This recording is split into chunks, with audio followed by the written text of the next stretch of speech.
There's been an attempted murder at a convenience store in Yorkshire.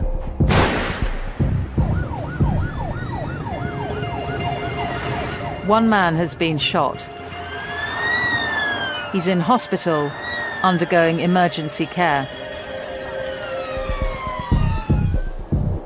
Good evening, CSI Control. Sarah Victor 10, go ahead. The jobs that we get called to tend to be the more horrific cases, things like murder, attempt murder, jobs involving firearms, kidnap and extortion. Yes, I have got a CSI available. Martin Jefferson is the on-call area forensic manager this evening. The CSI or CSI supervisor will manage that crime scene.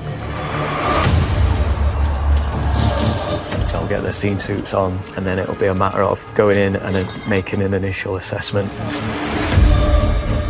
Because up until that point, we will have witness accounts. We might, if we're lucky, have a bit of CCTV. We'll have information from the first attending officers, and that will most likely be it. So we need to know exactly what there is there.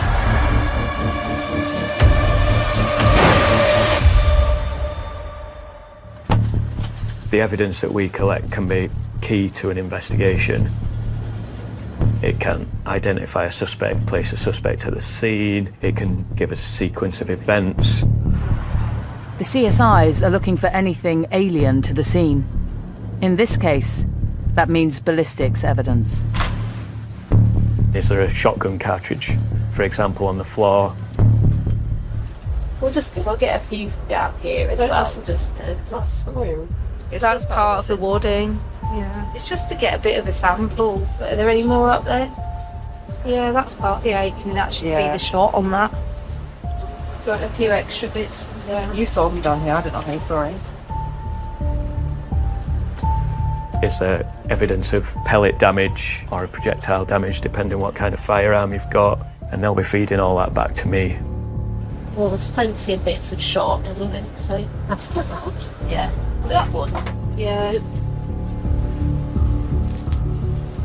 From there, you outside. can see the you can see it's the they've gone in it and then through it and out. Yeah, and done these and then that. The CSIs are joined at scene by a member of the imaging unit, who arrives to forensically retrieve the shop's CCTV. Yeah, wouldn't mind seeing this one again. I can slow it down.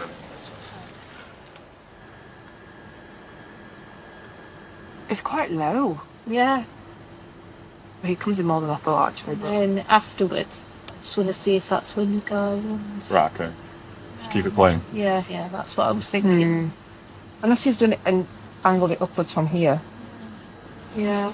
He must have been stood right there then. Yeah. The CCTV video shows you something's come out of that weapon, but is it something that could have caused a lethal injury, or is it something else? Is it almost a blank fire that you just see a flash from? We've got to link any damage, any projectiles, ballistic evidence back to identify that individual within that scene and what type of firearms used. So the system's up in the ceiling space, so I'm going to take the hard drive out. I'll then take that back to our lab and secure it for later viewing. I'll clip a small section when I get back, and I'll be leaving that for investigators in the morning, for the early team that come on, and then they can run with that. Pull through it. Well, that's what I was wondering. Yeah, whether it was from inside or outside. Yes, we found the drive. Yes, it's detected. So that's everything from that CCTV system. I'll try download that now for you, if that's easier. If you guys want it tonight. All right, mate, cheers. Everyone's got a TV, everyone's consuming media, but, you know, you scratch under the surface of that, and there's a lot of stuff underneath, a lot of forensic data that you can use in investigations.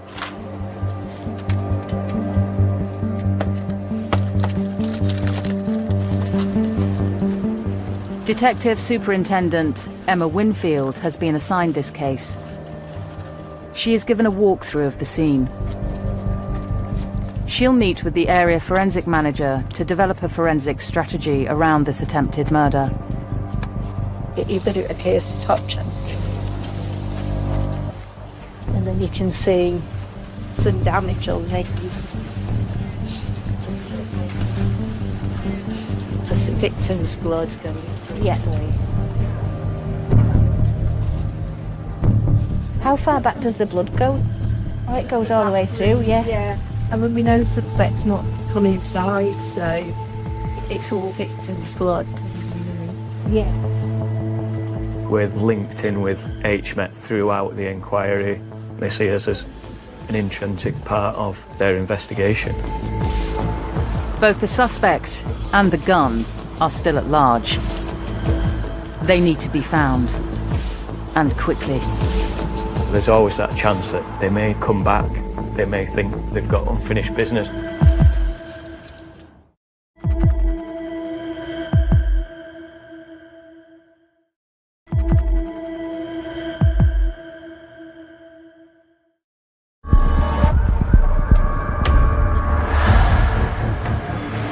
The offence is attempt murder and possession of a firearm with intent to endanger life. Section 6. It's the morning after the shooting, and detectives are gathered to hear Senior Investigating Officer Emma Winfield's account of the scene. So, today... She was given a forensic walk-through of it by one of the crime scene investigators on the night of the incident.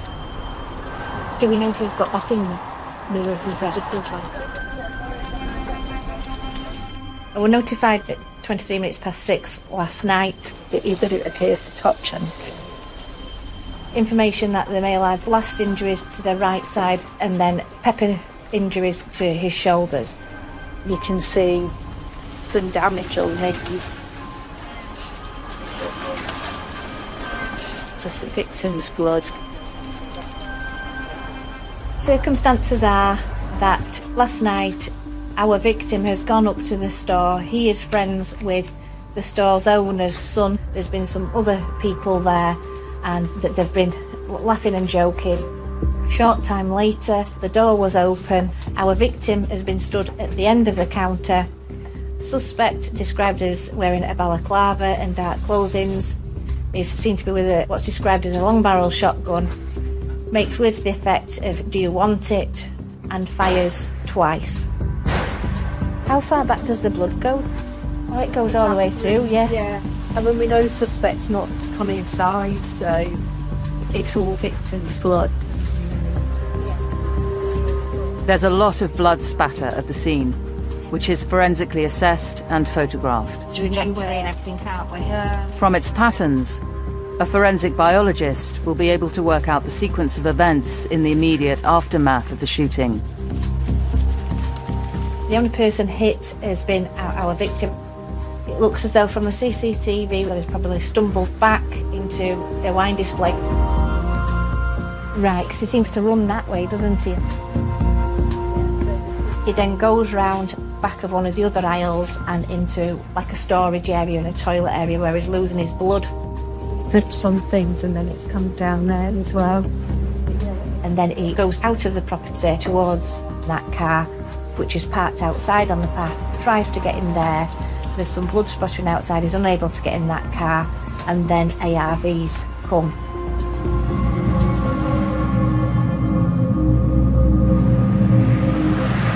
Our victim is at LGI currently with officers. He'll say that it didn't believe he was the intended victim. He's got no issues with anybody. We'll assess today whether or not we can do a video interview with him or a statement.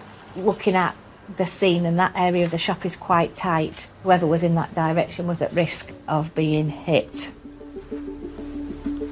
At this stage in the investigation, all detectives have to go on is a claim that the incident could be related to the theft of an e-bike.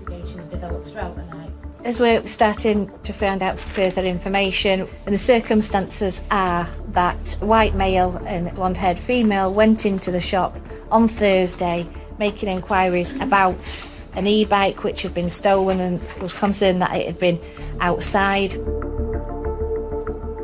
The store's owner will say that he put his son on the phone so they could speak directly about the bike. He'd warned him about he didn't want any trouble at his shop, and then the male has returned on the Friday about a similar time, about 4 to 5 o'clock. But how has this led to attempted murder? Detectives begin reviewing the shop's CCTV footage from the last week.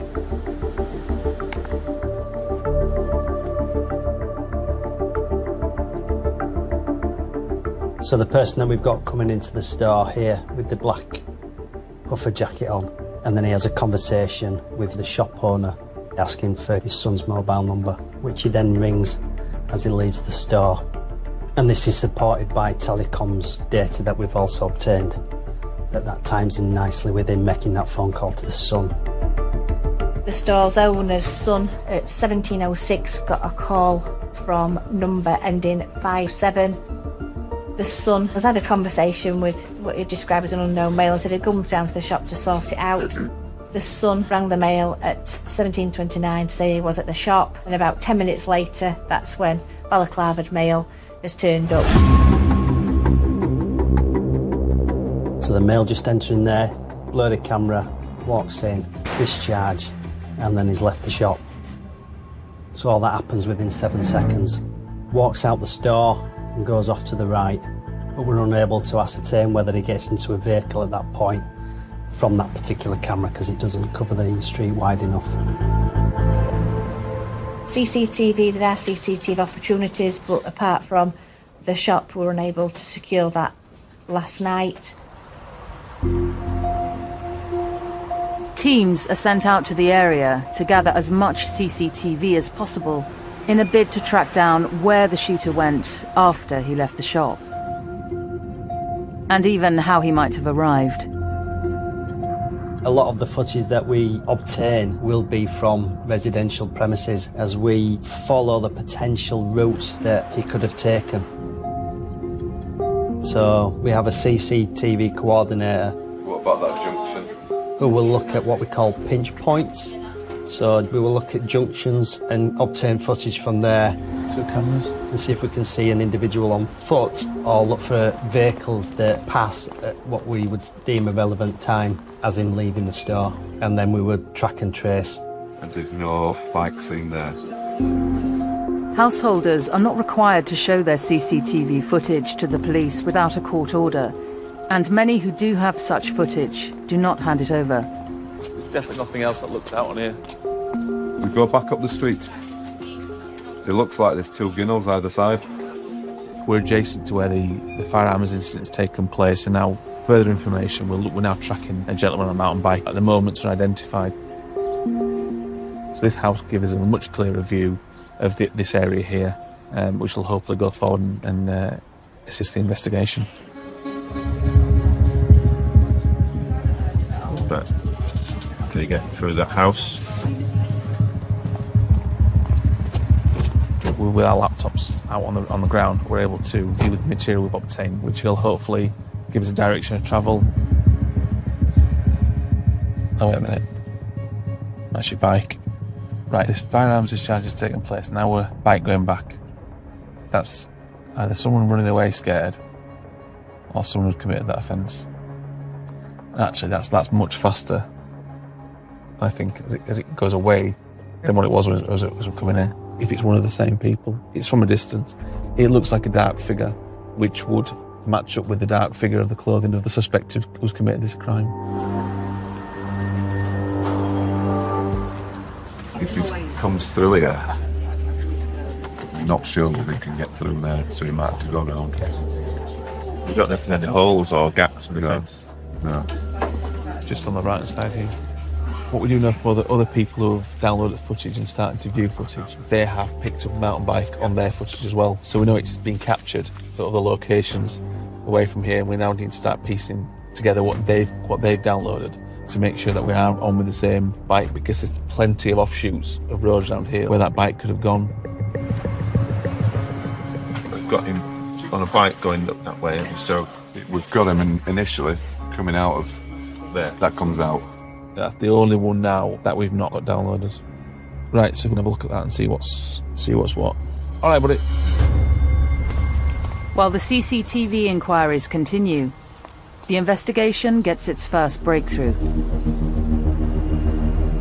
The theft of the e-bike, coupled with the phone calls to the shop owner's son asking about the whereabouts of the bike, puts a name in the frame. So at 0058, I declared a suspect for this offence. My rationale being there'd been some intelligence, there'd been a burglary whereby electric e-bike had been stolen and £500. The naming of a suspect enables the forensics team to deploy more of their resources.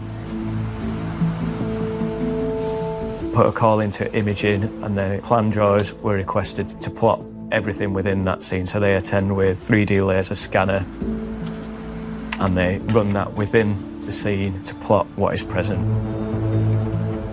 From the CCTV footage, you see the suspect in the door.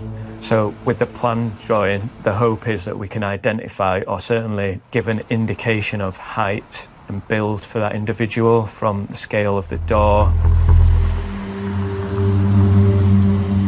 Just doing a 3D scan now, and what this is going to do is going to fire a laser beam. As it bounces back, it retrieves the physical data of the building, and then as we move along, it generates a 3D model, and then from this we can provide 2D floor plans. We've also been asked to potentially look at a height analysis. We combine the 3D data with the CCTV still imagery. We overlay them on top of each other and try to calculate the height of the suspect. It just gives us another piece of information to say that this suspect is this person at this particular moment in time.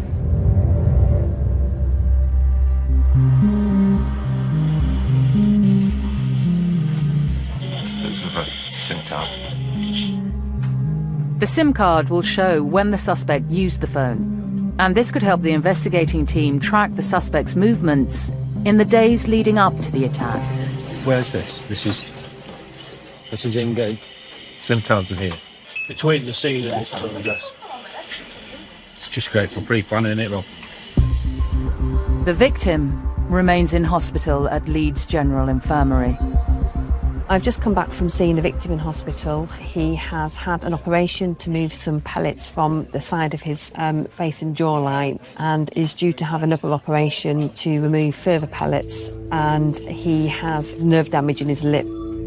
He's in a lot of pain, and he's obviously quite distressed and sort of traumatised really about what's happened to him.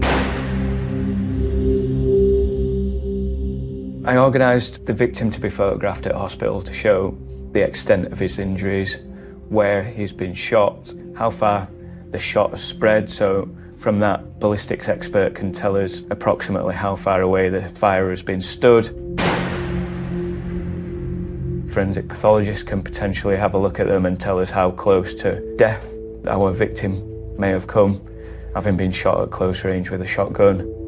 In this case, the victim sustained injuries to the right side of his face, shoulder and neck, and with a shotgun injury, what you get is multiple pellet strikes, because within your shotgun cartridge you've got a lot of shot. You don't just have one bullet like you would in a handgun.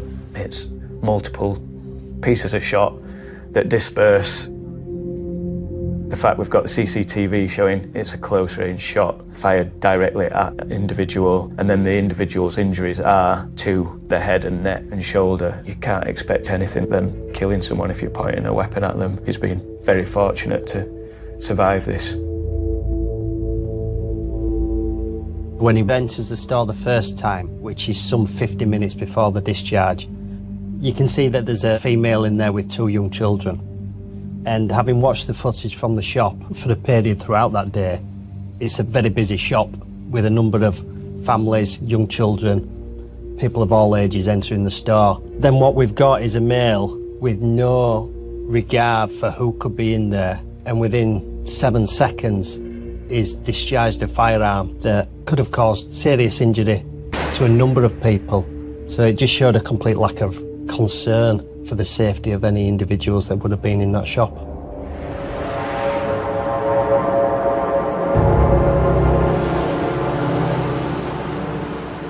Suspect has previously been linked to firearms investigations, but he hasn't been convicted. Mr. Chesters has authorised a firearms response. Firearms officers have been dispatched to the streets to try and find the suspect. They weren't at any of their known addresses, so the team have used police intelligence to track the suspect's movements. The suspect is spotted travelling in a car with someone else at the wheel.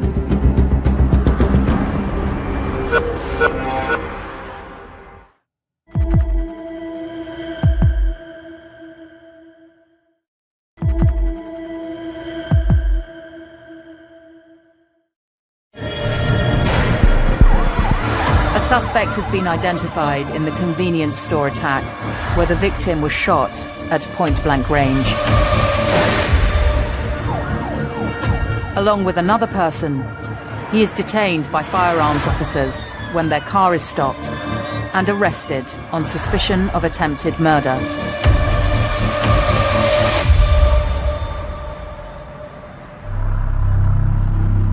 The vehicle was located whilst it was moving. It was stopped by the firearms officers. They will remove them from the vehicle.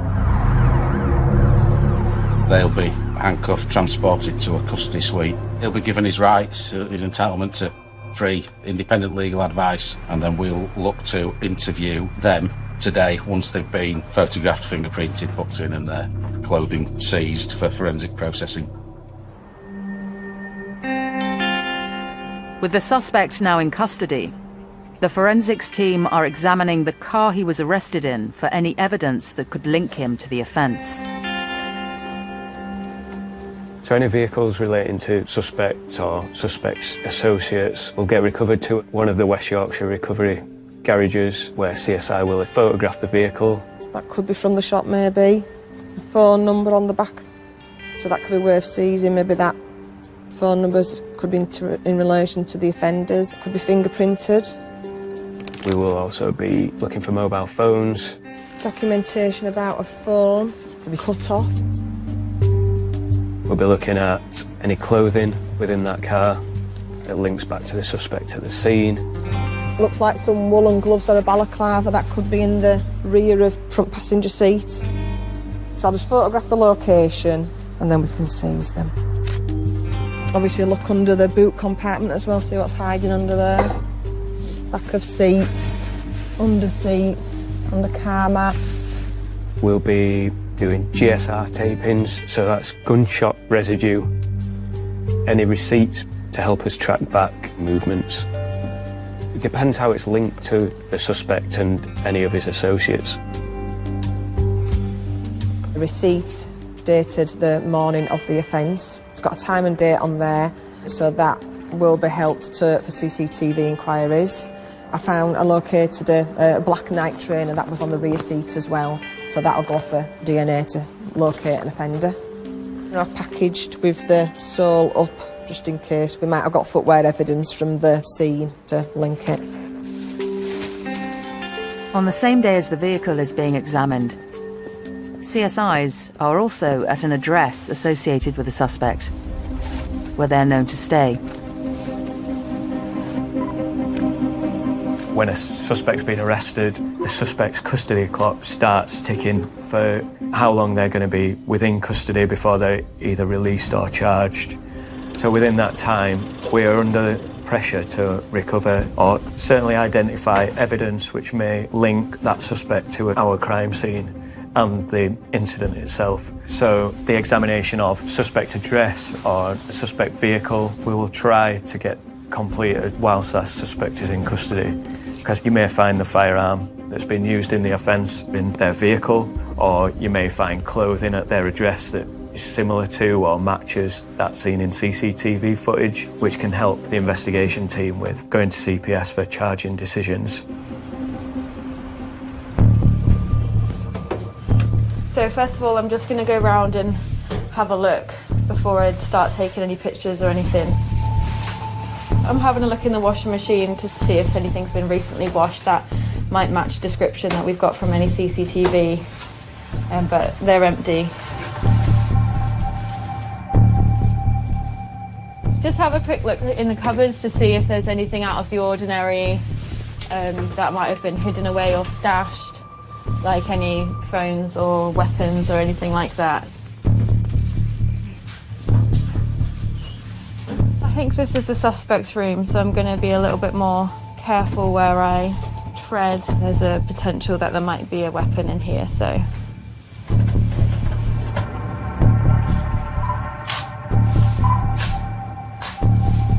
Quite a lot of money there, maybe like $2,000. Yeah, it's quite a lot of money to have in your side table, isn't it? I mean, if he's got any links to sort of like drugs or something, then it could be relevant. Is that like a charger for an e-bike, maybe? The police's theory is that the shooting is linked to the theft of an e-bike belonging to the suspect.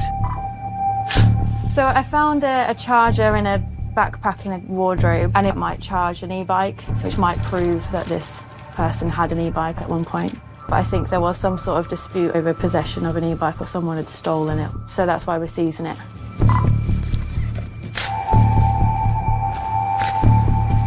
Forensic investigators will be working at the address for a number of hours.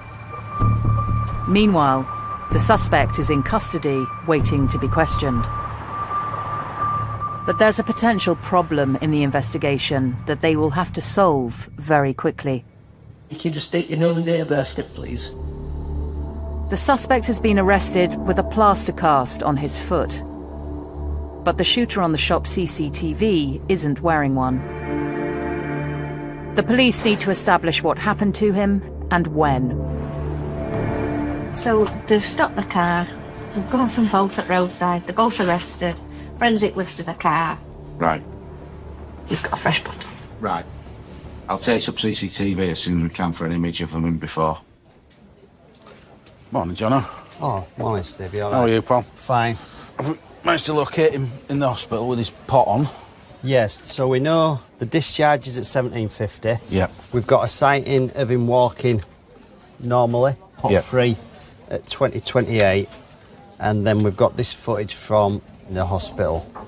We should see, there she is, running across, entering the hospital to sort of like get a wheelchair for him. Ah, right, so she's taking him to hospital? Yeah. I wonder how he's done that. I've no idea. We'll obviously obtain medical notes and see what the reason being is, but... Yeah, at least it clears it up, because at first it's obviously the thought so there that she it is. can't have been him because he's got a pot on his leg, No, but now we that's right. clearly know it's some Yeah. time after. While the forensic searches continue, detectives go through the evidence they already have to put to the suspect and the person he was travelling with when arrested. They've assembled for an interview strategy meeting. If I go through what I've got as the key points and just make sure that we're all in agreement in this room. The main reason we've got to the suspect is through telecommunications and then CCTV. We've got the purchase of the SIM card. We've got CCTV footage of that purchase, and it is the suspect that is buying that card. So he didn't say on that first interview to him, you bought that SIM card, you've registered that for it with you, you've made those phone calls, and let's see what he has to say. Detectives want to challenge the suspect about his movements in the 2 days leading up to the shooting.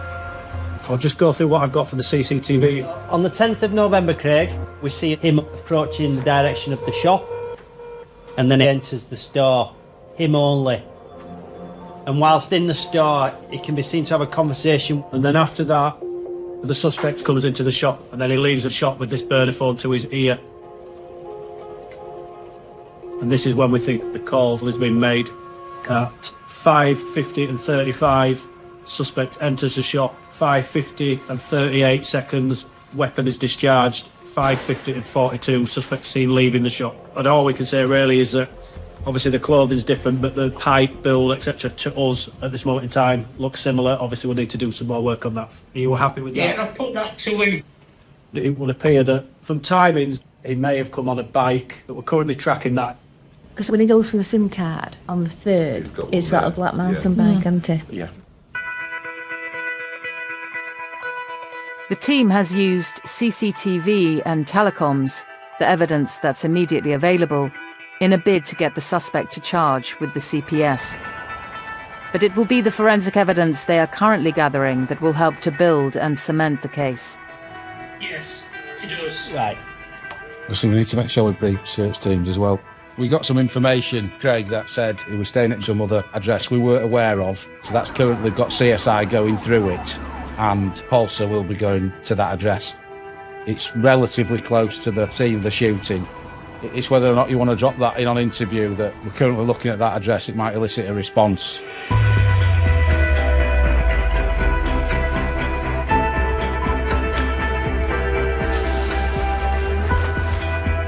The Pulsar are police search advisor. They are licensed search officers, so they're specifically trained to search scenes. An SIO can ask them to search for whatever is required for that investigation. So it could be something, say, as small as a micro SD card to firearm ammunition. If it is in a room, they will find it.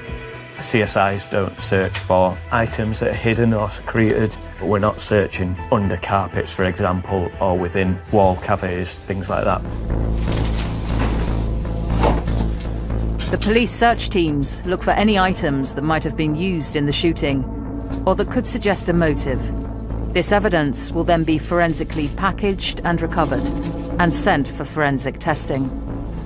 So we'll be looking for the clothing as described by witnesses, which at present is a black balaclava, black gloves, black and green tracksuit, and a black body warmer.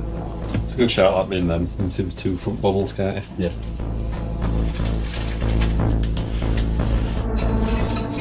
Got 2 distinct sort of bubbles on the front part of the footwear.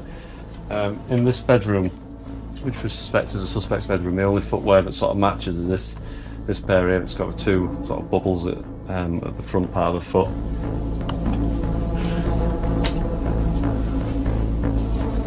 So from the CCTV footage when he's actually doing the job, it's a grey hoodie underneath a black puffer jacket, because there's a load of grey hoodies in there of various different shades. I think it's a grey hoodie underneath. Yeah. This interview is being digitally, visually, audio recorded. See these on the side of vehicles. So it's magnetic. Stick it on the side of your car, and obviously transport whatever you want inside it. Can you just state your name and date of birth, please? Prison letters making reference to fucking the police, fuck the judge, fuck the system, fuck the government, fuck the governor. The offence I've been investigating is an attempt murder. I don't know. Yeah, so that's could be that, could it? Right way around. Yeah, so that's that one. And also mentioned the potential theft of an e-bike. So the grey hoodie under the big black coat. Yeah. It's hard to tell the shading in the grey though, and it's like... You probably that. It's hard to tell how light that is because of the shop lighting. It's just grey. Forensic testing of these items will be key for this case, as the suspect is currently refusing to answer questions in his police interviews. Have you already had a shotgun in your possession, or have you had to go somewhere to pick that up? Where do you go after leaving the store? This was our second interview. The first interview was a non-challenge interview, so we've not put any evidence to him, it's just general chat with him. Would you say that's yourself who was in the store there? And we've gone back in with a second interview, and on this interview we've shown him CCTV footage from inside the shop of the actual offence, and we've read statements from the witnesses who were all in the shop at that time. Once again, during this interview, he's not commented. Can you tell me somewhere that else that you might have been at 1750 so I can go and find and prove that you were not the person the balaclava side of the shotgun? Doesn't really want to be there. It's just a lot of looking away. He knows what he's saying, he knows what he wants to answer. He knows he's doing a no comment. As you can see with him there, is just his head, he's not interested.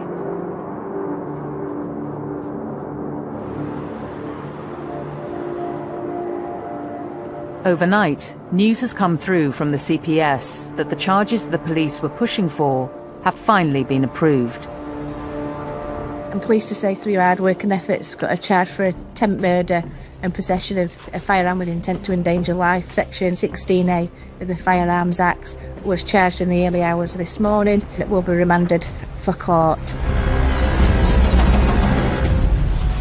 But for the charge to stand up in court, the hunt for forensic evidence continues. It's a great result for the team. They've put in a lot of hours. The hard work's paid off. They know as well as I do, having been in this position a number of times, that this is where the real work starts, in generating the evidential proof, along with the guidance from our area forensic manager, submitting things that we think were suitable for forensic return, gunshot residue or contact with any area that we think that our suspect's been.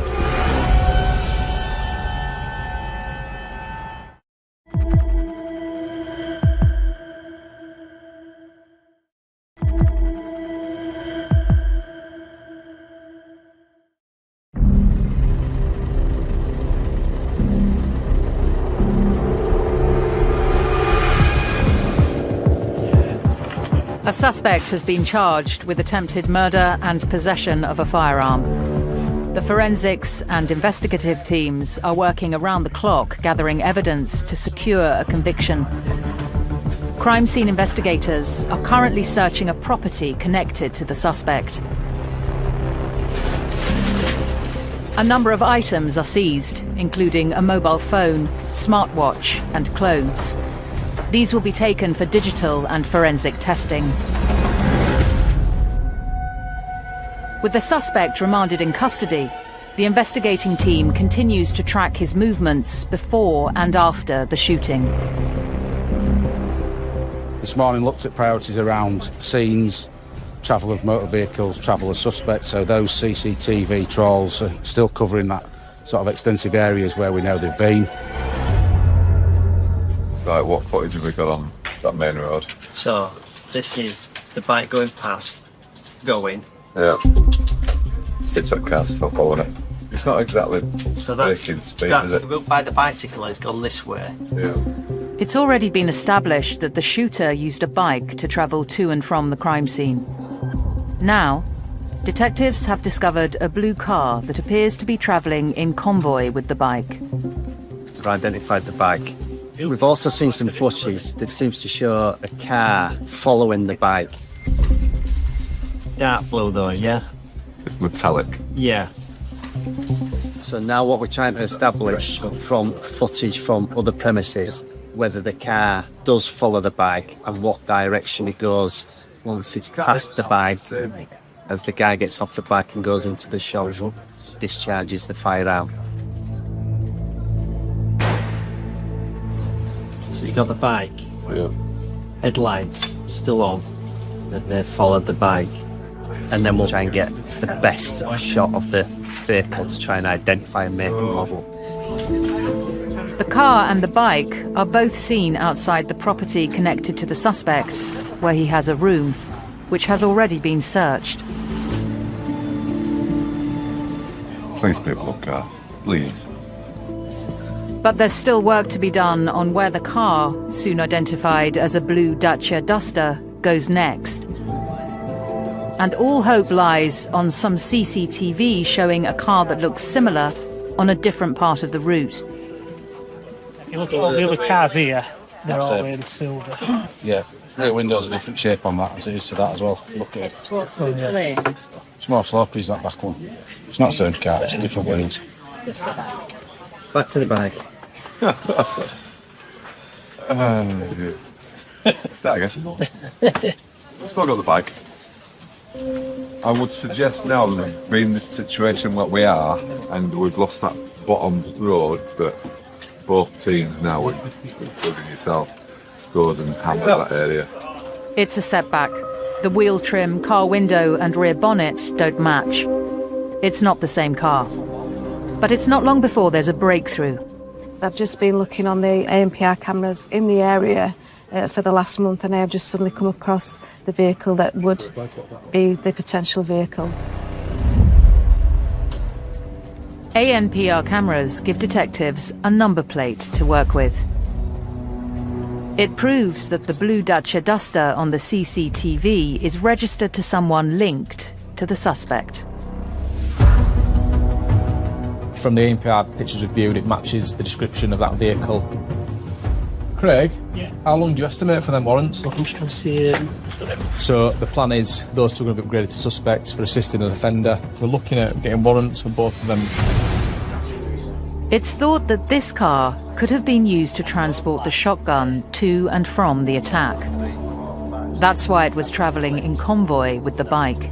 The plan of action is we'll get warrants for both their addresses this evening. Firearms officers will go to the address to get them both in, lock down the addresses to search and recover the Dacia Duster for us to search in the morning.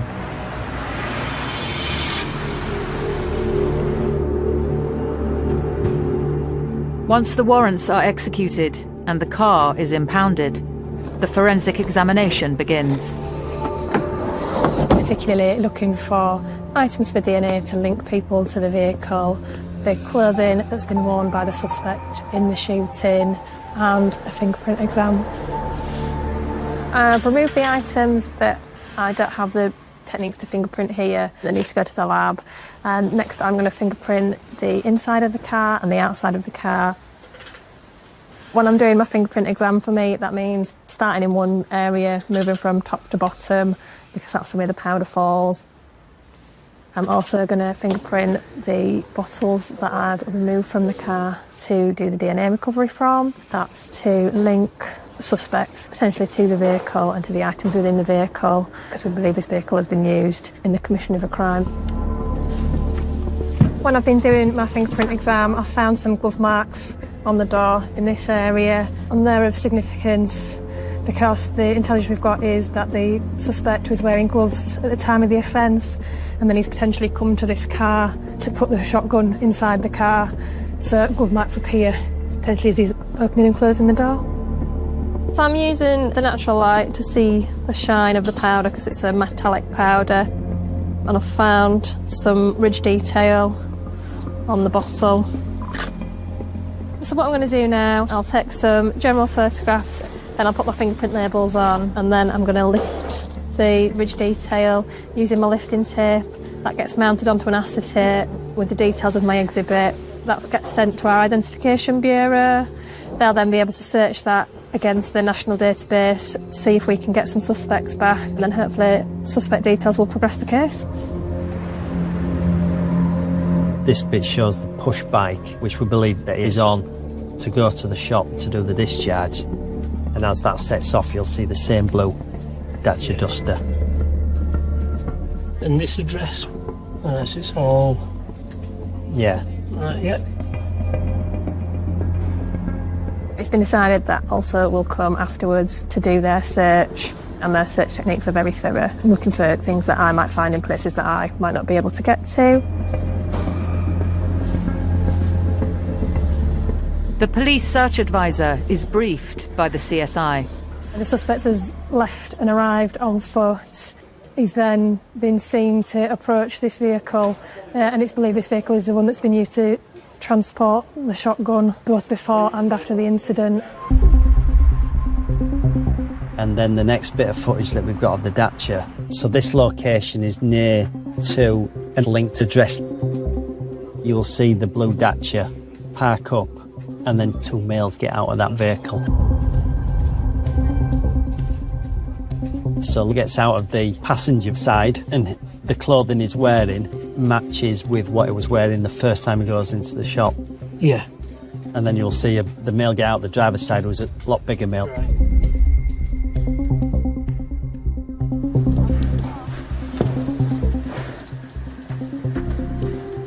A firearms dog searches the vehicle before the police search advisors. The dog looks for firearms, ammunition, or any component parts of this type of weapon.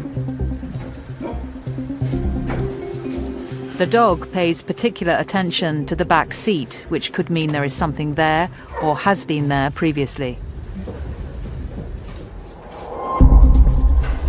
A manual search then begins, which results in some clothes and bottles of liquids being put aside, but nothing is seized.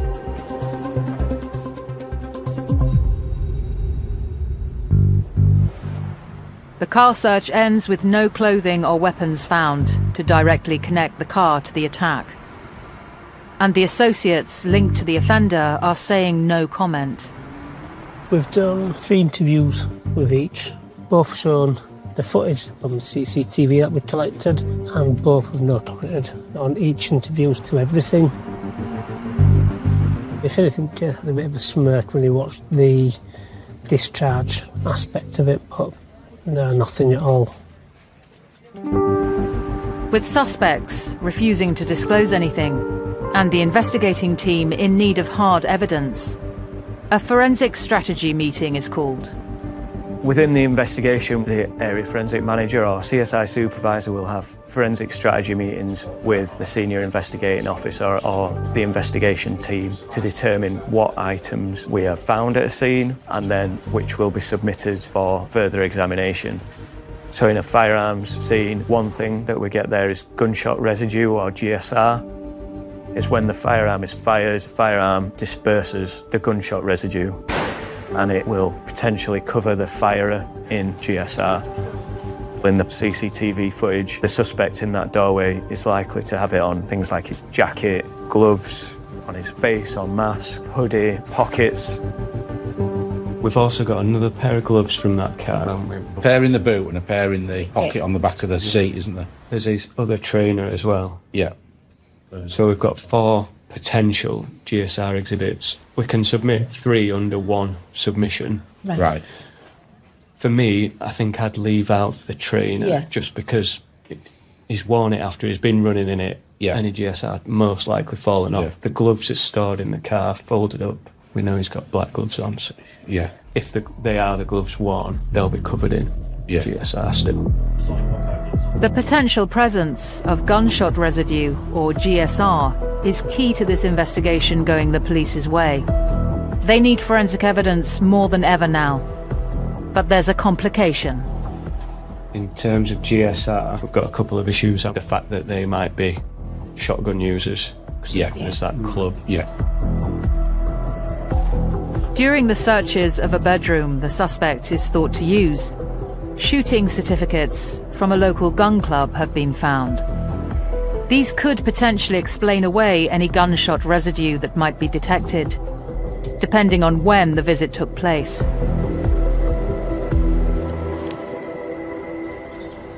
Today I'm going up to the gun club in relation to some items that were seized during a dress search. The idea of the visit is to identify when this lad has actually visited the gun club, what he's done up there, the firearms that he would have had access to. We've initially made inquiries with you with regards to a address where we've recovered these cards from. The police want to confirm that the suspect and another person visited the club. Are you aware of either of those names from the records that you hold? Not at this point. We will have to look into it a bit more. Whether or not he was left unsupervised at any point and may have actually taken any ammunition? They're supervised all the time, but most people shoot 25, so we count them in, count them out. Because obviously it's quite important that people don't leave with live ammunition. And also how many times he may have visited? Let's get the records moving forward. I'll get the wife on it today. We'll help you as much or as little as you need. Hopefully Mike here will give us a statement covering the details in relation to their visits. He's kind of suggesting to me that they might have visited on a couple of occasions. Well, this will enable us to show that he's actually been using firearms, maybe even using it as a practice method before actually going and doing this shooting.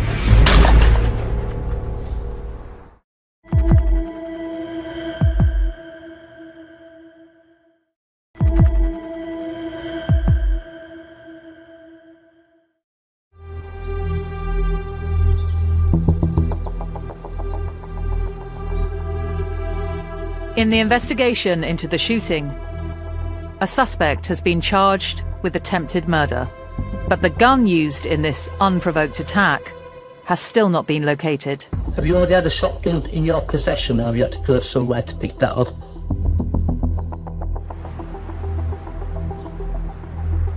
Criminals don't always hold guns, so they acquire them from other criminals that may hire that weapon out. So they borrow it to commit a specific offence, and then they return it to that person when that offence is committed. It makes it much more difficult because that weapon gets quickly passed back to its keeper, and so it disappears from the trail. While the search for the gun continues, the Digital Forensics Unit begins its examination of a number of mobile phones recovered as part of the investigation. Looks like this exhibit arrived to us damaged. So what we're gonna try to do is to do minor repairs. This one looks like it's actually bent. Possibly has been damaged on purpose. So what we're trying to do is make sure this device is fully operational, and hopefully if I can get it to a working condition, they'll be able to get all the information from it, possibly evidence. So it looks like the device is charging well. So let's take a look inside. Motherboard is probably intact. Next step will be probably just replacing the screen and see, we'll take it from there. As we don't have the correct pin, we will use advanced technique to acquire the data and to download this phone fully. Once the digital forensic analysis of these devices is complete, it helps the investigating team to develop a picture of the suspect's movements and who he was in communication with. The work I've done around identifying numbers for suspect, I'd look at were there any contact with, say, the suspect's number and the victim's number, who have they been contacting around the time of the offence. Then look at like the mass, has it travelled anywhere? Like, has he travelled from his home address to the place of the shooting? Has he travelled back? If not, where's he gone after? Has he discarded a firearm somewhere? Where has he been? So you'd pull all that data together and end up producing a timeline of events. The suspect's phone was in contact with the shop owner's son, which is how the communication started when he said he'd meet him at the shop. The suspect's number was last in use at 6:10 and the shooting happened at 10:02. So 20 minutes after the shooting, it dropped, so no longer in use. 15 minutes after that, a new number has been inserted into the handset, and then that number is only in use for 2.5 hours before that's dropped as well. When you look at phone data, sometimes no usage in phone data is almost as critical as somebody overusing their phone. If he's gone to the shop, carried out a shooting, gone home, he's not going to be texting or ringing anybody, is he? It's like evident that he could have possibly gone and committed that shooting because he's not using his phone for a period around that time.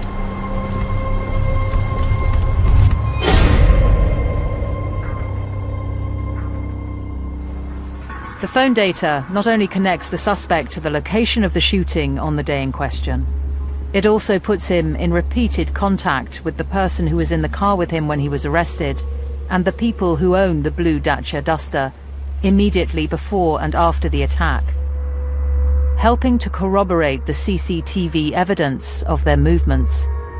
Craig has now got it at the bottom of here, and he's got it at the shop.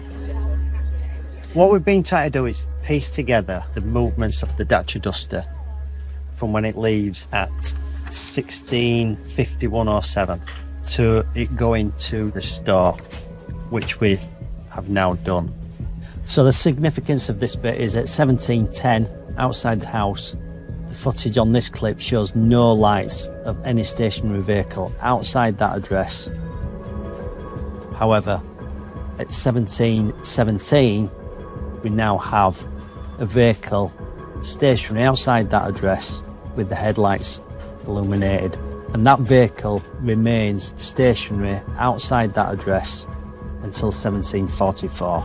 The significance of that is at 17:44 we've got a sighting of him on a push bike, and as he cycles off at the same time the stationary vehicle drives off, and that can be clearly seen on the footage, a metallic blue Dacia Duster heading in the same direction. This footage is important because what we're saying is that puts the bicycle, which we believe is on, and the Dacia Duster together minutes before the actual firearms discharge takes place.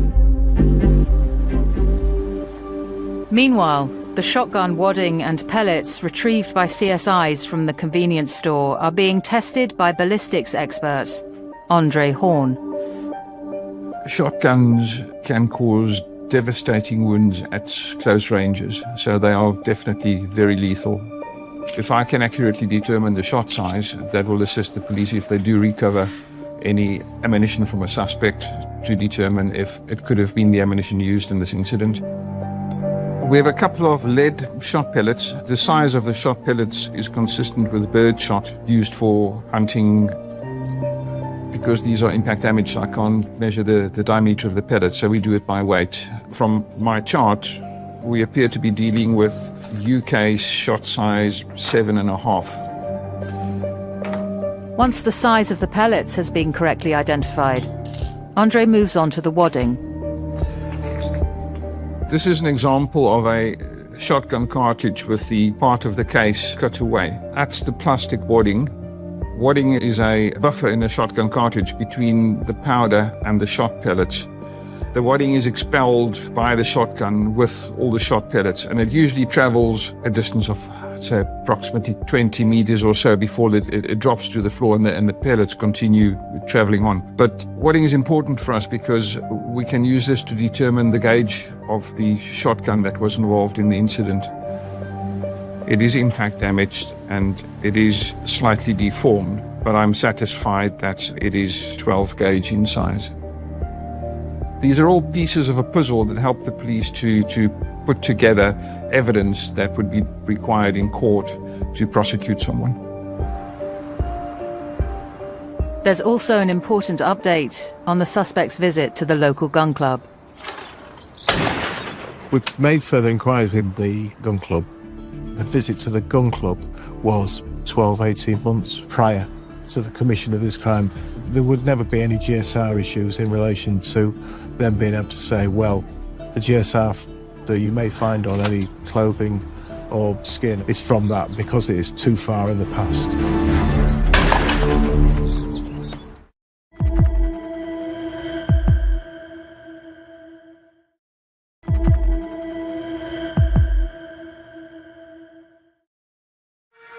A man has been shot at point-blank range in a convenience store in Yorkshire.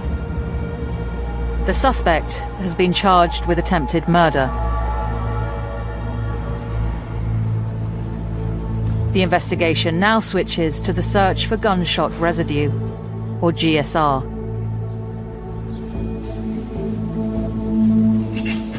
With a number of items recovered during police and forensic searches being examined. This includes a black man bag. If gunshot residue is found on the bag, it will firmly place the bag in the same location as the gun and the suspect. Firstly, taking a quality control sample. I will sample myself and the brown paper which we'll examine the item on. We analyse these if an item is positive to show that any GSR on the item hasn't come from us. So when I first put an item on the bench, I'll assess the item to see what I have. So I've got at least one pocket. Check it, because you don't want to open a bag and find ammunition in it. I've got an inside pocket and an inside zip pocket. In order to recover any GSR that was present, we use a device called a GSR stub that has a sticky carbon adhesive, and we'll dab this over certain areas of the item and put them into the scanning electron microscope to visualise and analyse for GSR. Other items that are tested and photographed include a pair of joggers. Assess what you've got. And the GSR mini-tapes that were taken from the blue Dacia Duster when it was forensically analysed by the CSI. The police force themselves this time have sampled the vehicle, and they've used a mini-tape, so it's a piece of acetate plastic with an adhesive on one end, and they've used that to sample certain areas of the vehicle. When we receive those, we have to cut the tapes down to enable them to go into the scanning electron microscope.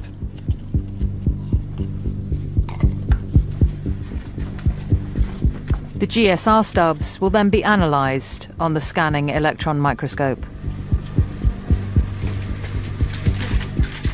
Gunshot residue are very small particles that are produced when a primed ammunition is discharged in a gun.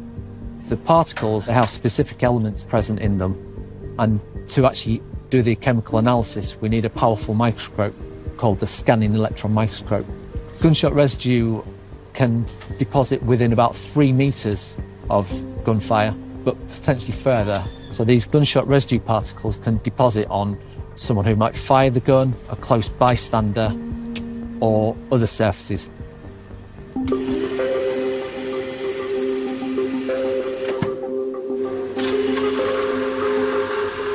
So electrons are now being produced by the filament and will start to interact with the sample.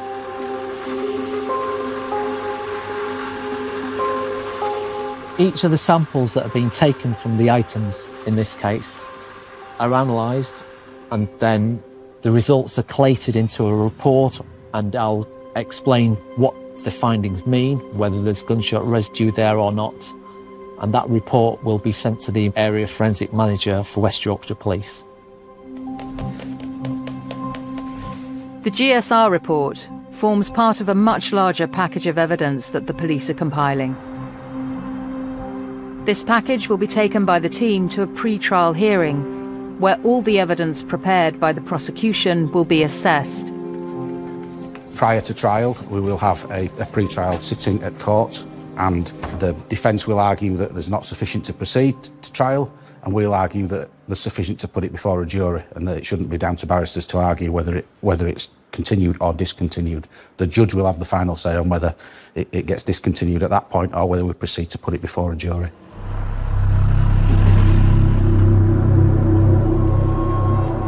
The GSR test results are in, and the laboratory report is being written.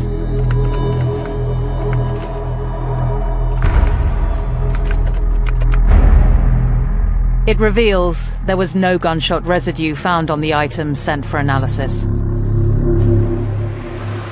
Despite this setback, the team are determined to do their best for the victim and, with the strength of the evidence they have as a whole, take it to trial. When you look at the evidence, both pre-offence and post-offence, then there is sufficient for us to put it before a jury to decide whether the defendant is guilty.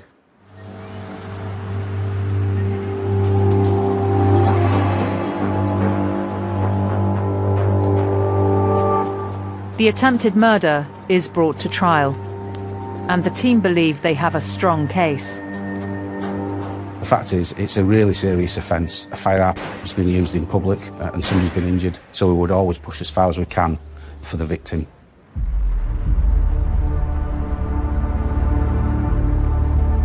It has taken 14 months to get to this point, and the jury has reached their verdict.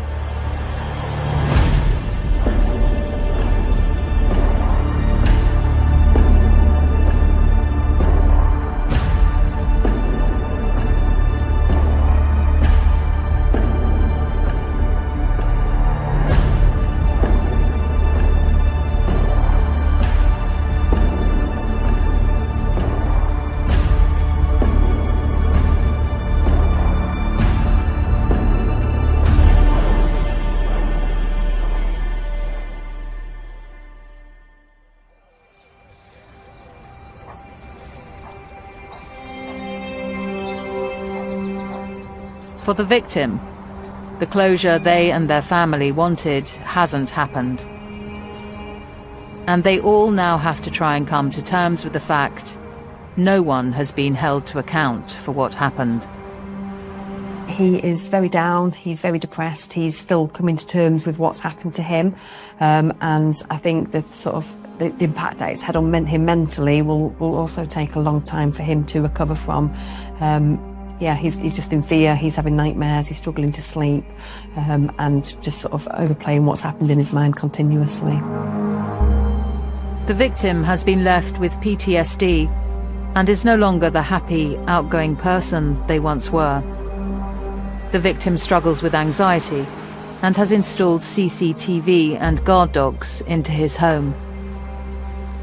The incident hasn't just changed the victim's life, but the lives of their entire family, all of whom are finding it hard to accept what the victim has been through.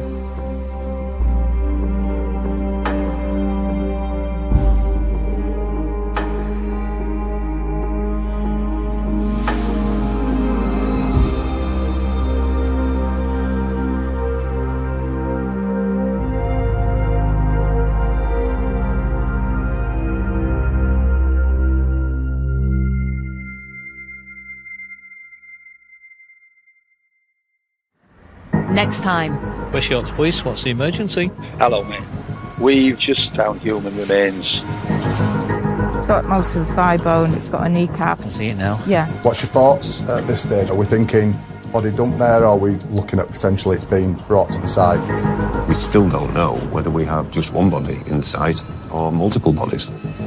This will require the exchange of police data across countries' boundaries. The hope, if they would find the bodies and that DNA would match, that would bring maybe a conclusion to this case.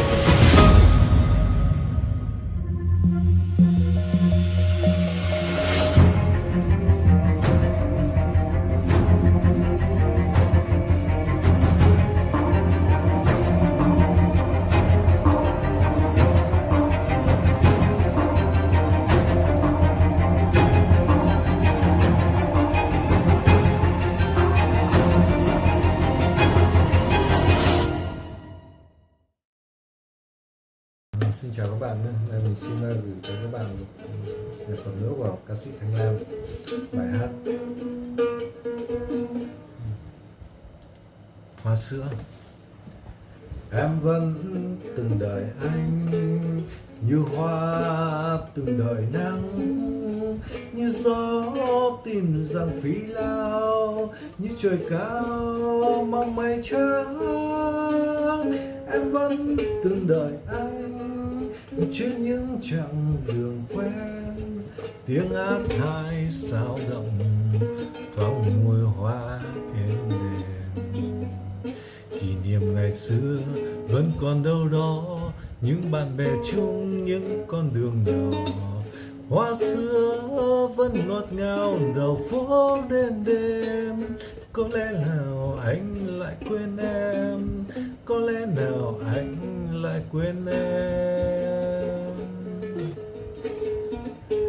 Em vẫn từng đợi anh như hoa từng đợi nắng, như gió tìm rằng phi lao, như trời cao mong mây trắng. Em vẫn từng đợi anh trên những chặng đường quen, tiếng hát ai sao động thoáng mùi hoa êm đềm. Kỷ niệm ngày xưa vẫn còn đâu đó, những bạn bè chung những con đường nhỏ. Hoa sữa vẫn ngọt ngào đầu phố đêm đêm. Có lẽ nào anh lại quên em, có lẽ nào anh lại quên em. Kỷ niệm năm xưa vẫn còn đâu đó, những bạn bè chung những con đường nhỏ. Hoa sữa vẫn ngọt ngào đầu phố đêm đêm. Có lẽ nào anh lại quên em, có lẽ nào anh lại quên em.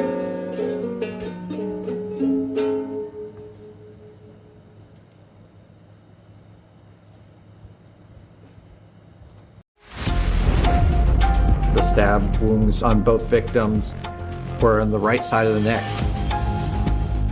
It just didn't have the feel of random. You know what I'm saying? Immediately, they all knew, yes, we are dealing with a serial killer here. He feels like they have sabotaged his career as a doctor. The investigators firmly believe that he was on his way to kill more people that he held a grudge against. This was the biggest trial in the state of Nebraska in more than half a century.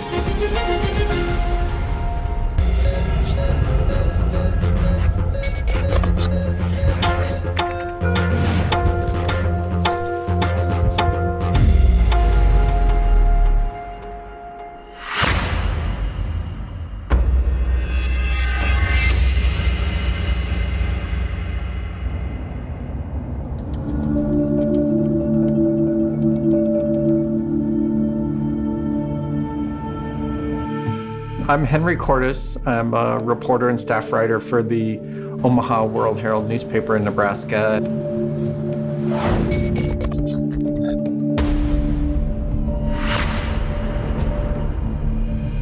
It was the talk of the neighborhood when the first news reports broke that a young boy and an older woman in a house literally right up the street from me, had been murdered.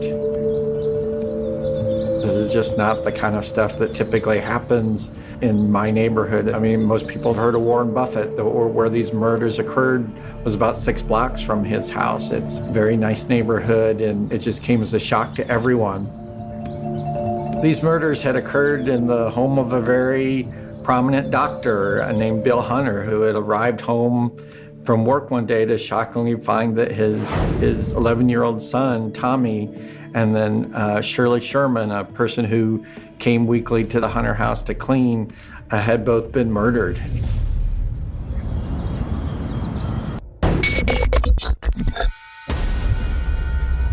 I am Jeff Sherman, and I am Shirley Sherman's son. She was 57 years old at the time of her murder. I had spoke to her the day before. We were supposed to meet up. She was supposed to help me with some paperwork stuff. Never got the call, which I thought was odd. And then got a call from my father about 11 p.m. that night that my mom had been murdered.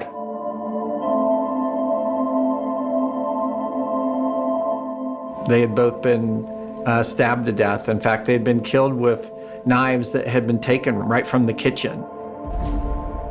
The killer had actually left the knives impaled in their necks. You go through life thinking things like this, you see it on TV, you're thinking things like this never happened to you, and then when it does happen to you, you're just floored.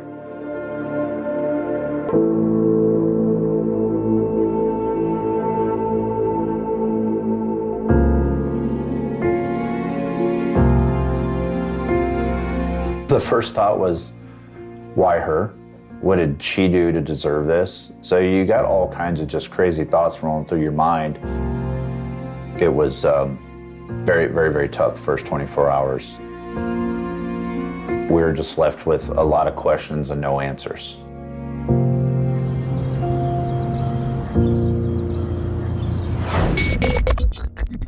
I'm Dr. Brianna Fox. I'm a professor in the Department of Criminology at the University of South Florida.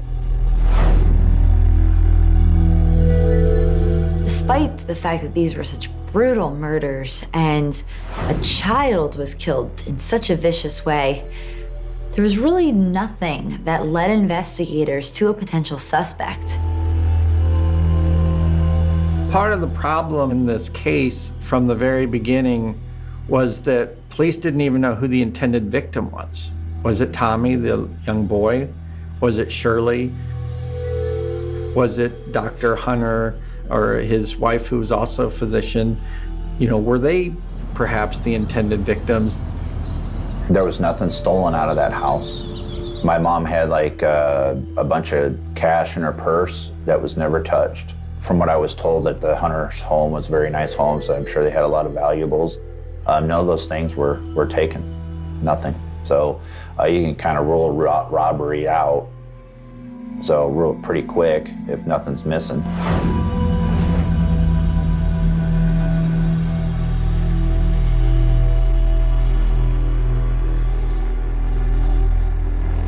The loss of their youngest son was just devastating for the whole Hunter family. And Tom was just a bright kid that everybody loved.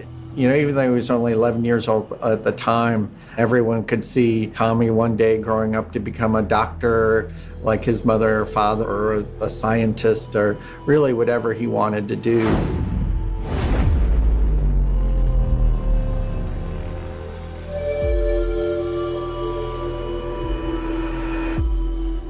My mom didn't have any enemies.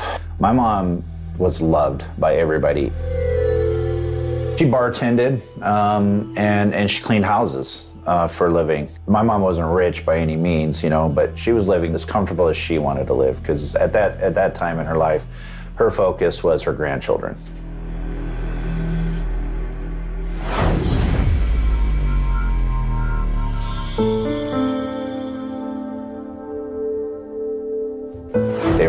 at, some of my mom's relationships. My mom didn't date a lot of people. She was married one time. They started looking into maybe some past boyfriends, things like that. We all had to be interviewed. They all swabbed our DNA and did some other stuff. We even had to take lie detector tests, which I thought was kind of weird, but that maybe it's part of their process on eliminating suspects. Frankly, that didn't go anywhere, and so they looked into circumstances related to Tommy. Could have this been some type of pedophile who was targeting Tommy? Was it someone who knew him from school? In the case of Dr. Hunter, both he and his wife, who was also a physician, they had certainly dozens, if not hundreds, of patients over the years, including some who maybe weren't really happy with something that had happened. It just didn't have the feel of random. You know what I'm saying? Like there was something, they were missing something. As the investigation proceeds, there are a couple of potential leads.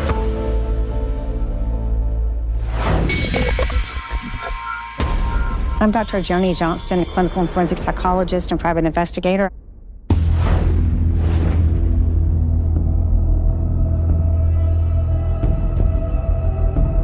A couple of the neighbors report seeing an olive-skinned man around that time. One person talks about the fact that they had locked eyes with this man and he had kind of sped up and left. And as it turns out later, parked on a different street. Other people have cited this kind of silver Honda CR-V that was unfamiliar with the neighborhood. This olive-skinned man just remained a mystery man. They could not figure out who he was and what he was doing there.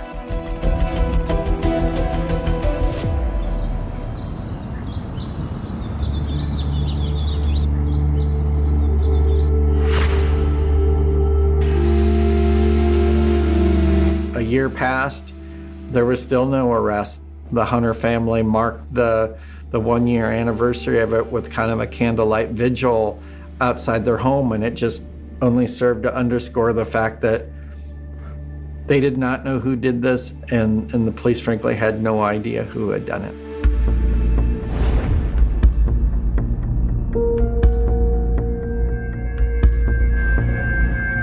We put our reward, we upped the reward, and then we got it on America's Most Wanted, but nothing really came out of that at all.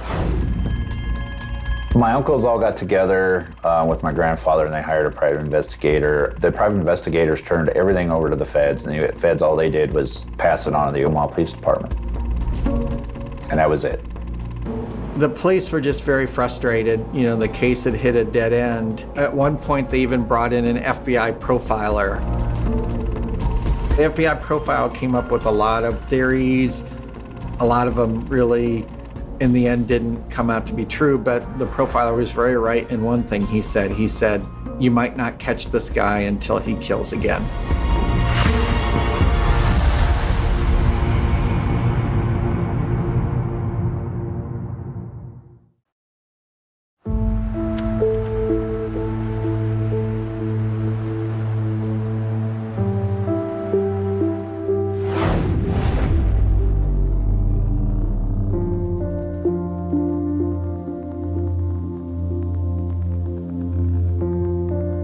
From about 2008 to 2013, it was a cold case. There wasn't a lot to really go on for the Omaha Police Department.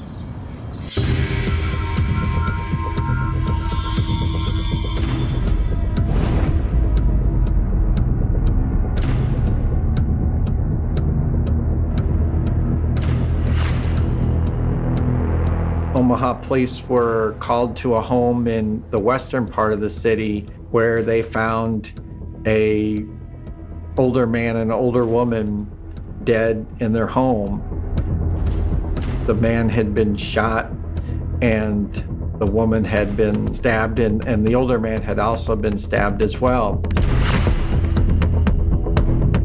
On the floor were pieces of a handgun. In fact, the clip that held the ammunition had kind of dropped down right in the doorway, kind of fallen apart. One of the detectives who showed up at the scene was a police officer named Derek Moyse, who had been very much involved in the Hunter killings. You know, it looked familiar to him. He saw two bodies down on the floor. He saw that both appeared to have been stabbed to death, and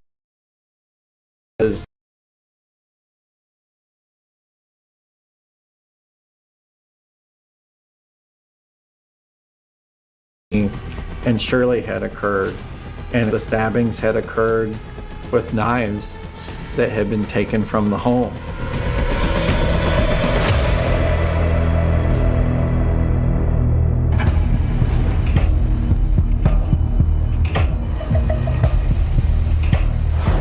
These victims were Dr. Roger Brumback and his wife.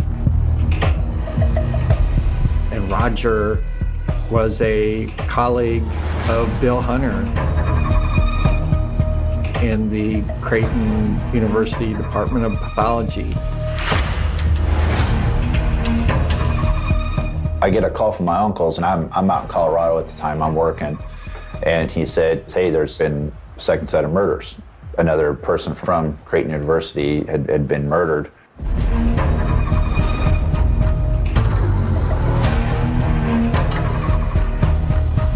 Immediately, they all knew, yes, we are dealing with a serial killer here.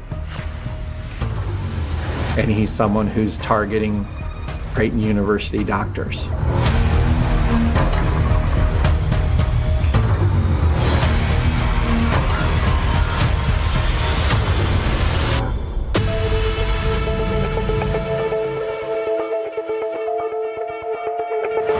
I learned about a Creighton doctor, Dr. Butra, who worked with both Dr. Hunter and Dr. Brumback. And I called her up one day, and she confirmed that the same day that Roger Brumback had been killed, someone had tried to break into her home, had been unable to gain entry, and had left. And when you synced the timing of these events, that break-in had occurred about an hour before whoever had broken in and killed the Brumbacks. This is no coincidence. We have a family in 2008 in which the father in the house worked at Creighton University in the pathology department. We now have a murder in 2013 where the former head of the pathology department at Creighton University has been murdered. And we now have evidence that another member at Creighton University at their pathology department was targeted, although unsuccessfully.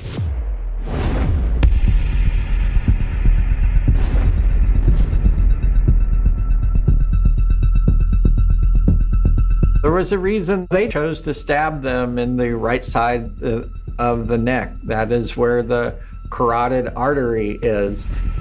Whoever did this certainly knew what they were doing.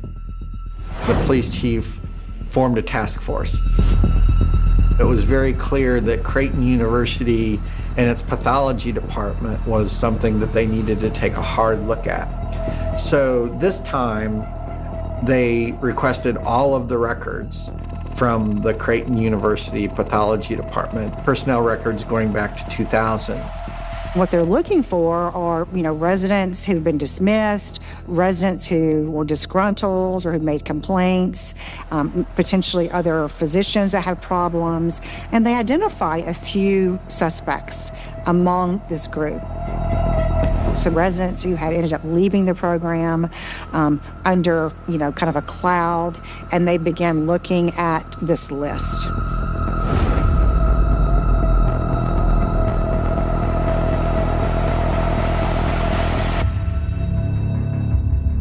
He had actually been in Creighton in the 2000 and 2001 school year, so it had, by now, you know, it was been a dozen years had passed since he had even worked there. So that maybe didn't make him seem like the most likely suspect.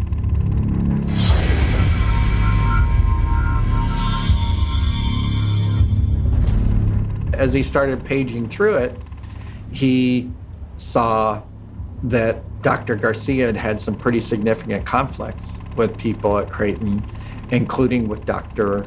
Brumbach.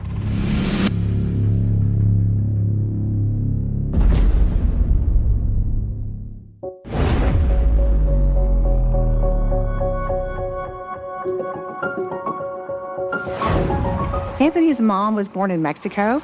His father was actually born in the U.S. and fought in the Vietnam War. His mom was a nurse. His father worked as a postal worker.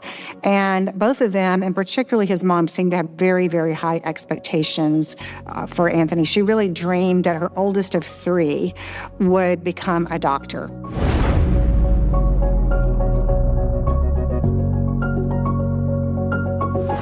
When Anthony was in the second grade, he was diagnosed with a really severe reading disability. And that made school very challenging for him. However, he was really, really good at math. And he really excelled at that, and he learned to love it. And he always said that he wanted to be a mathematician, but his parents were so set on him becoming a doctor that seemed to take over his ambitions.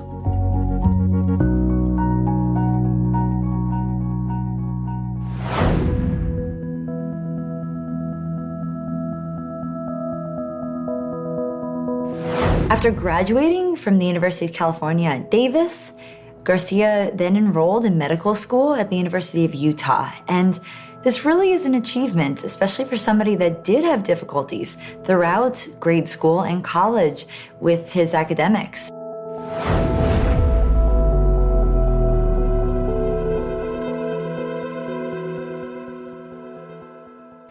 Pretty quickly, during his residency, a number of things happen that really take his peers and his instructors aback.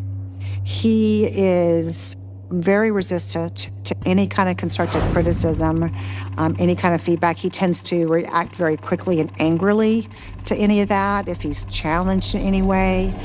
He had been a very bad resident. He behaved like a middle schooler. He was having constant conflicts with his professors.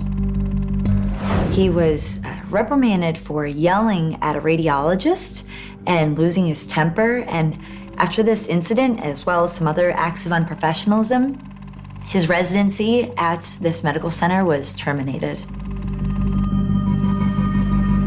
Anthony goes home and he's very despondent, but he's very determined still to become a medical doctor and to finish a residency. And luckily for him, he gets a second chance. He is admitted to Creighton University, their pathology in Nebraska.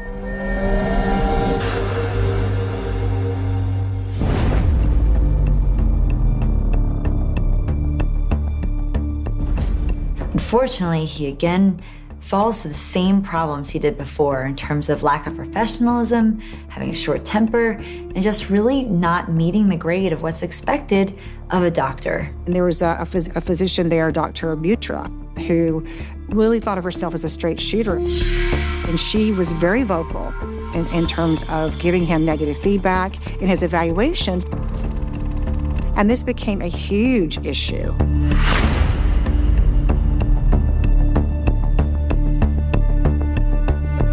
Dr. Hunter was trying to work with him. He was trying to get him to change his behavior. Dr. Hunter did not want to kick him out of this residency because he knew what a career killer that would be. However, he is starting to see some of the same things that others are complaining about. Him being disrespectful to his other physicians, his teachers, him refusing to take responsibility, him alienating other medical students.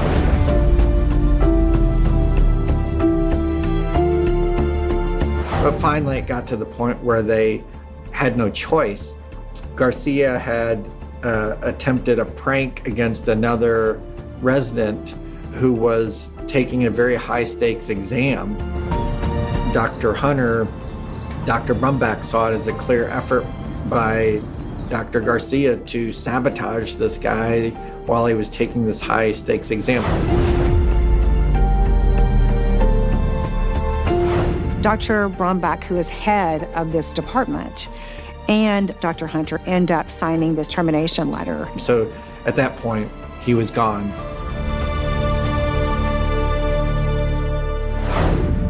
That firing ended up dogging him throughout his career. He does end up getting a residency in psychiatry in Illinois, in Chicago, but yet he is starting to unravel. He's admitted into a mental health facility. He had thoughts about killing himself and killing others. He also was struggling with alcoholism. He ends up leaving the psychiatric residency and once again going back to California.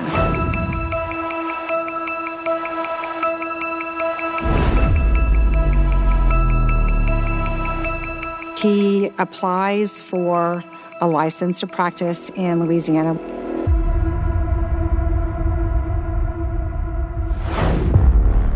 Dr. Garcia had not revealed to LSU that he had been previously fired from any other residencies. And so that was the cause that LSU then gave for terminating him from his job there, because he had essentially lied to them about his background. At this point, it's become pretty clear to Garcia that his medical career is on the verge of being over. And he begins to absolutely just stew about the fact that in his mind, all of these things are unfair. Garcia was really craving revenge. He was being declined his license where he wanted to work, and he decided that he had to pursue whoever was preventing him. He is really focused on the members of the pathology department at Creighton University. He is focused on Dr. Butra. He is focused on Dr. Brumback. And he is focused on Dr. Hunter. And he is incredibly angry. They had it out for him. He feels like they've sabotaged his career as a doctor.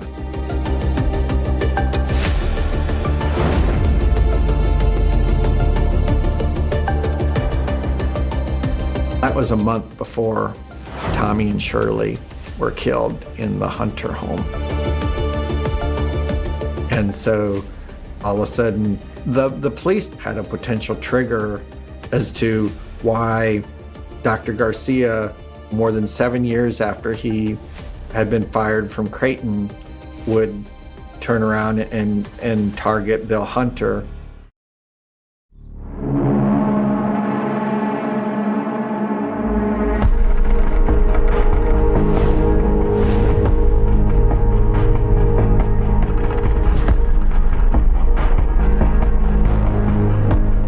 Detective Derek Moyse had just kind of a general report run on Dr. Garcia, everything from does he have a criminal record, where does he live, what kind of vehicles does he drive.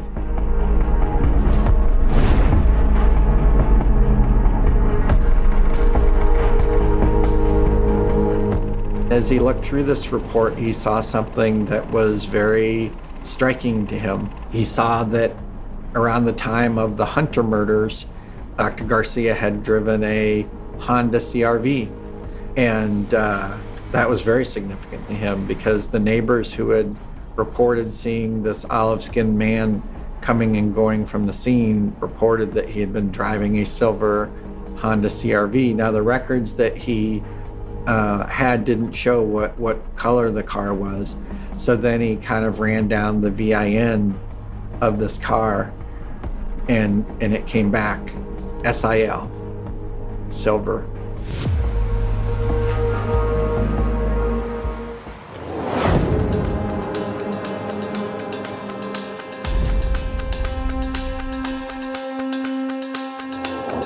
The key to the case came when the cell phone records came back.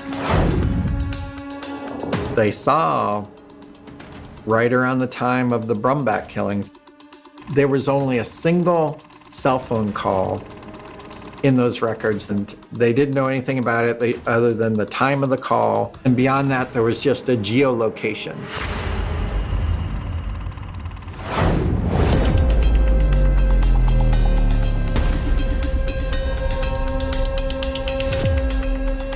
It placed Dr. Garcia's phone right across the river from Omaha.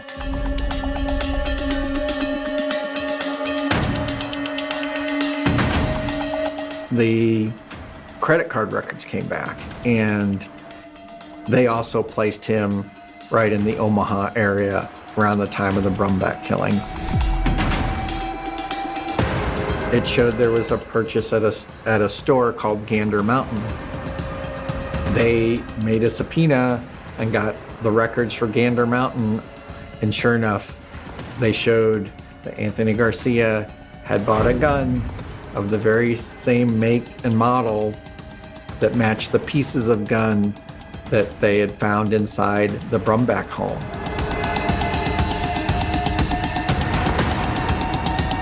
They now knew Anthony Garcia had the motive to kill the Brumbachs.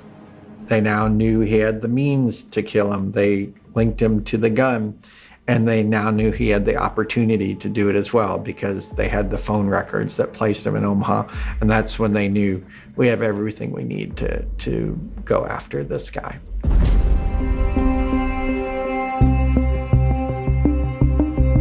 Even the arrest of Dr. Garcia kind of proved to be an adventure. The task force, and including FBI officers and Omaha police officers, they headed to a town in Indiana where Dr. Garcia was, but they were also tracking his cell phone. He had crossed over into Illinois, and he appeared to be headed south. They now knew he was crossing interstate lines. They were tailing him and trying to see what he was up to. And he continued to drive all the way through Illinois to the point where he was almost entering the state of Missouri. And they thought, we don't want him to cross into another state again. So they alerted the Illinois State Police that they wanted to stop this car. They stopped him after a very, very short pursuit, and they made the arrest.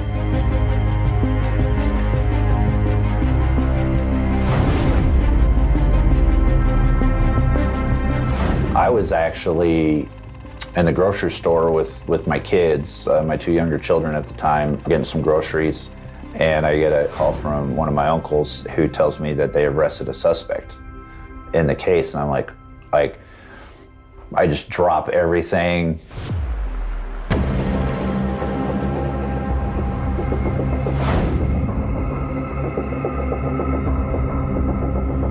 Derek Moyse, who was part of the task force, he then traveled to this town in southern Illinois to try to interview Dr. Garcia.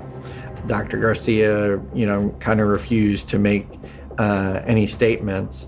But that while they were there, they also searched Dr. Garcia's car, and they found some pretty chilling things.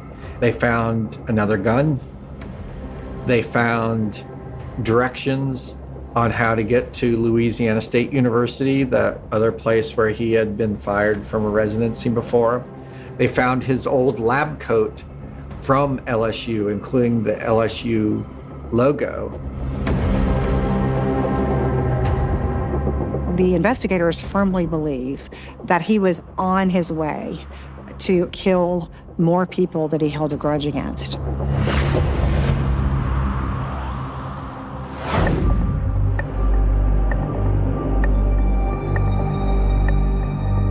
They find this note in the sink that is kind of wet, but they're able to kind of get it and read it.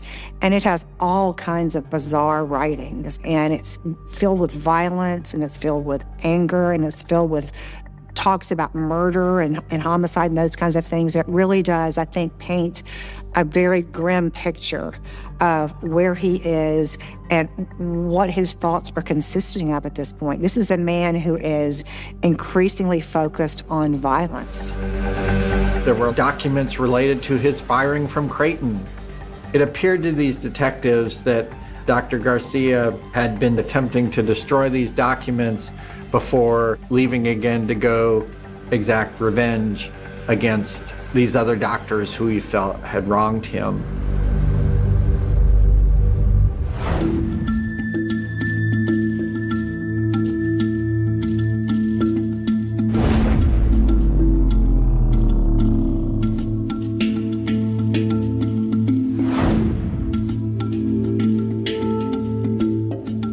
He was really throwing away all the money he had on drugs and escorts.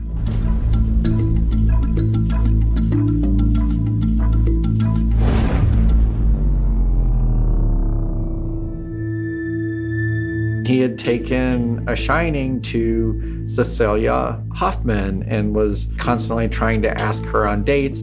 She didn't have any interest in him. And so to discourage him, at one point she goes, "Oh, Dr. Tony," as she called him, and everybody there did, "you know, I could never date you because I only date really bad boys. And, you know, you're a doctor, et cetera." And he said, "Well, I'm a bad boy too."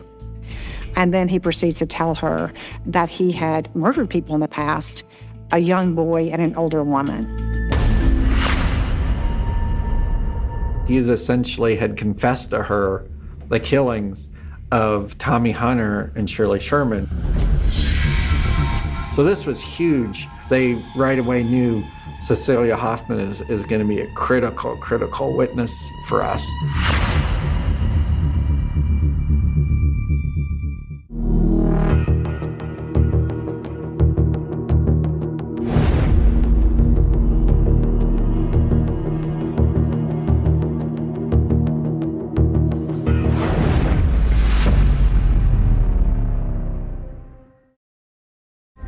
Everything about this case took so long, you know. It took 5 years for them to identify and catch him. And it took 3 years for the case to go to trial.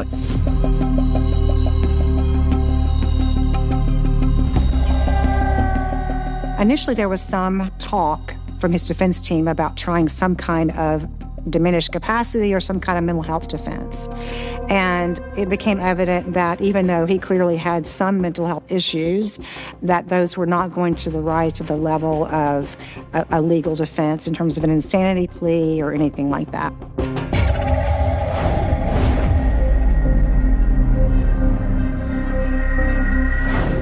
That was someone going on trial for the murder of 3 elderly people and a young boy. The prospect of a death sentence hung over it too. The courtroom was packed. My family was there. My uncle Brad, he never missed a single day of that trial. I don't think it's an understatement to say this was the biggest trial in the state of Nebraska in more than half a century.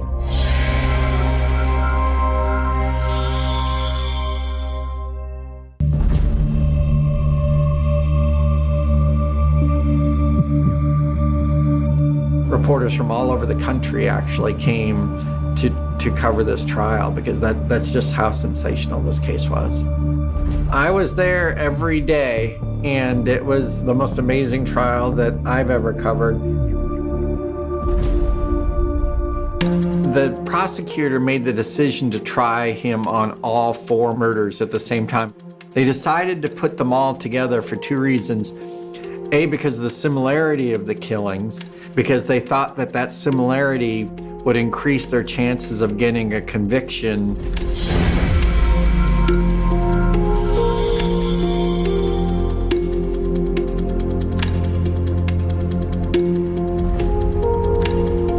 When it came to the Hunter killings, they only had 2 things going for them, really. They had the fact that he was driving a car that was similar to the one that was seen, and the fact that he had olive skin, I guess.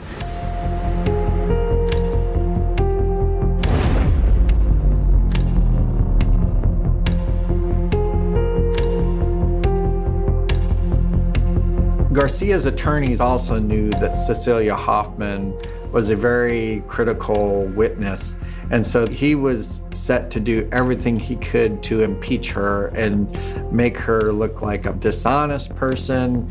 And so the day that she took the stand in the trial, it was absolutely riveting.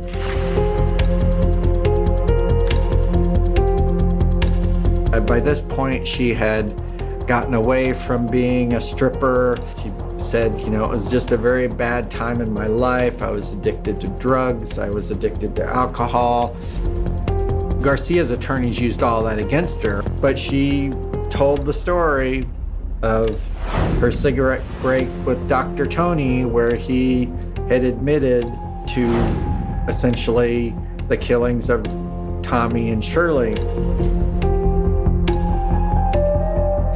Garcia's attorney went after her very hard and got to the point where he was almost screaming at her in the courtroom. He brought her to tears on the stand, and you could just look in the faces of the jurors. They were not happy about what this attorney had done to her.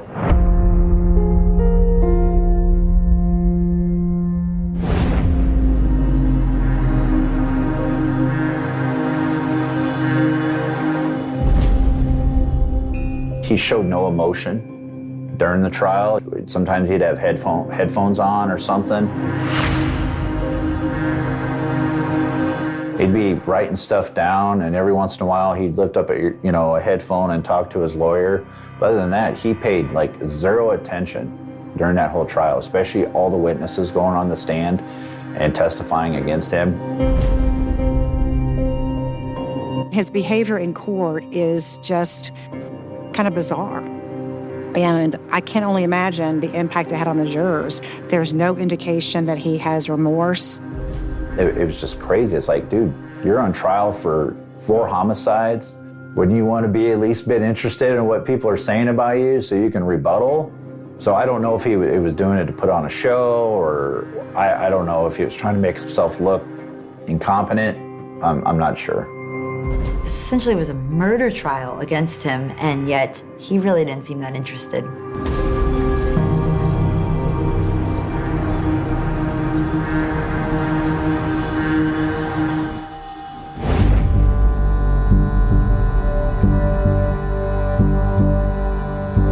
There were several physicians who talked about the possibility of Anthony Garcia having a personality disorder. When we look at Anthony Garcia and we see the amount of negative feedback and constructive criticism he received, and the fact that he refused over and over again to ever be introspective, to ever consider his role in anything, certainly implies somebody who's developed some very rigid and coping mechanisms that are consistent with what we see sometimes in a personality disorder.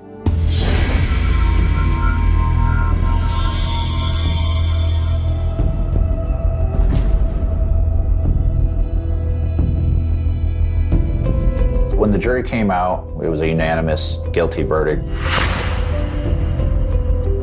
You could hear a lot of sighs, a lot of crying in the courtroom. You know, you can hear the relief. You could actually feel it.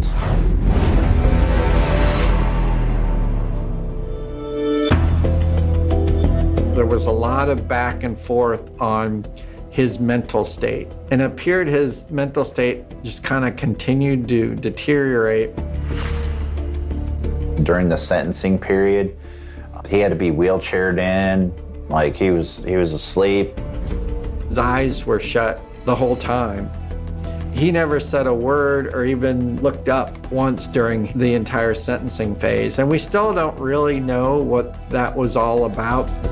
It all looked like a show, like an act, you know, so maybe to sway the jury not to give him the death sentence, and we're not sure. Just a very weird person.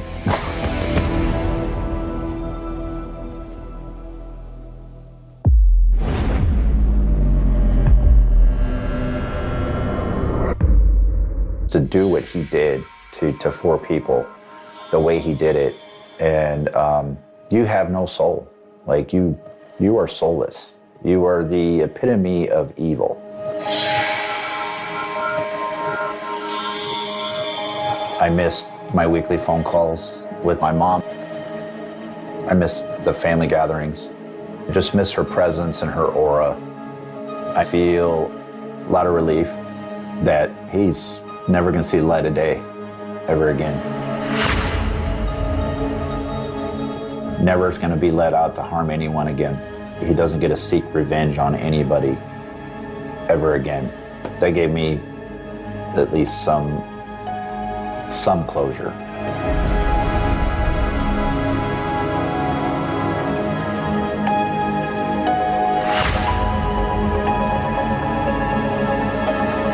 It's just tragic that you had these lives cut short because of the personal vengeance of someone who blamed others for his own personal failure.